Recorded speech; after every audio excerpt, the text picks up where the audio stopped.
Hello guys, and welcome back to today's video. My name is Zeke, the programming guy. In today's video guys, I want to show you how to find chroma key in Capcut. It's very easy guys, so let's get started.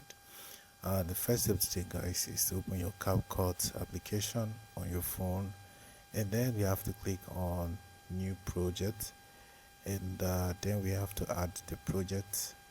Okay, for example, let's say this project. And after that, what you have to do next is to scroll. First of all, you just have to tap on the video that you just added to your project. Yeah, for example, this one. So once that is highlighted, once the video is highlighted, now you can scroll from the bottom navigations. You're going to have to scroll to the right, and you find this cut out icon. So go ahead and click on cutout, and then you're going to see chroma key.